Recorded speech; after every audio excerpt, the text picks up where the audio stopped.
Ah ben, tout de même, c'est quand même un très très grand moment de sport, en tout cas, et de spectacle. D'ailleurs, j'invite tout le monde, s'ils en ont la possibilité, de se rendre sur cet hippodrome, en particulier pour ce genre de tournoi qui s'annonce assez passionnant, notamment dès le samedi. Moi, j'aime beaucoup le Grand Prix d'automne, et vous comprendrez pourquoi, Jean-Claude, je vous l'expliquerai tout à l'heure, parce que je crois que nous avons l'avènement, ou je l'espère en tout cas, la consécration d'un excellent élément qui s'appelle Cap Dream. Ben, c'est justement celui-ci que j'ai choisi, bien qu'il y en ait trois le lendemain, en effet, hein, avec, je crois, le prix Cambacérès, et puis le Maurice Gillois également. Mais c'est pas là-dessus que je me suis focalisé. Je me suis focalisé sur le Grand Prix d'automne parce que je pense que ce Cap Brim, dont la rentrée nous avait laissé sur notre faim, vous vous en souvenez, hein, il avait fini déconfit, il y avait des excuses ce jour-là, et le représentant de Joël Boinard ensuite a remis les pendules à l'heure de bien belle manière. Et il y a un gros moteur, une carrosserie qui a l'air de tenir cette fois-ci, bien que, vous vous souvenez, il avait été absent pendant, je crois, près de 18 mois. Mais c'est un super sauteur, moi, qui me plaît par sa puissance. Il saute facile, il a du moteur. Je crois qu'il va aller au bout, là, dans ce Grand Prix. C'est dès samedi, hein, bien sûr. Ben, il y a la fameuse La Señora, qu'on aime bien, hein, qui peut-être pas, qui a pas pu le suivre l'autre jour, mais attention quand même, hein, elle est polyvalente, elle saute comme une chatte. Si le terrain est lourd, attention, elle peut quand même améliorer. Je crois que c'est une jument qui est relaxe, qui peut aussi, pourquoi pas, le faire galoper, en tout cas.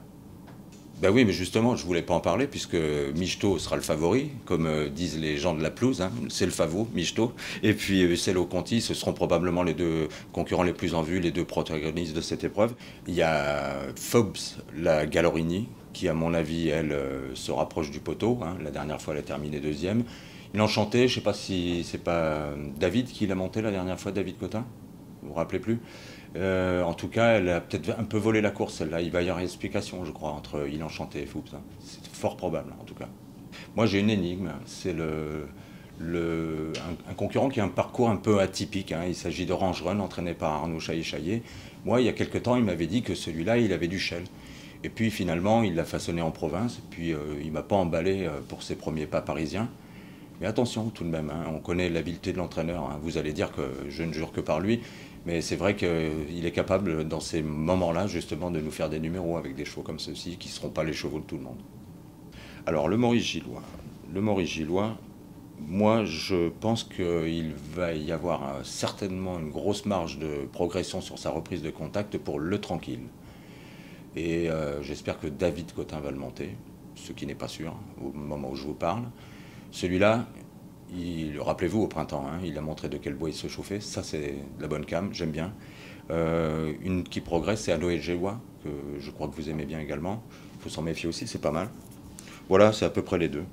Là, Jousselin, on va en parler avant que vous me posiez la question. Moi, cette course m'embarrasse parce que Rialco est capable de très belles choses, mais n'est pas toujours constant. Ruby Ball, on s'attendait à ce qu'il court très bien la dernière fois. C'était, je sais pas, hein, je suppose que vous aussi, vous êtes un peu déçu par ça. Moi, je c'est pas un Maurice Gillois qui m'interpelle, franchement. Bon, ben moi, je reste sur Cap Dream. Je crois que lui, des quatre groupes de week-end international qu'on a évoqués, Cap Dream, pour moi, ça sera mon attraction. J'attends que ce concurrent qui a toujours eu l'estime, je crois que c'est Gérard Margogne et Joël Boinard qui l'ont élevé, ce cheval-là. Il a toujours été très estimé. Lui, franchement, c'est mon véritable coup de cœur pour les groupes, hein.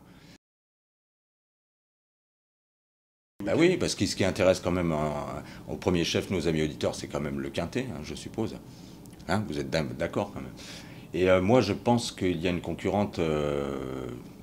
Je n'ai pas encore la monte, hein, et ça me freinerait peut-être un petit peu, quoique il l'a toujours monté à Paris. C'est François Pamard qui monte Top League. Top League, celle-là, la dernière fois, je ne dirais pas des choses qui fâchent, mais je crois qu'elle s'est intéressée à la course à 200 mètres du poteau.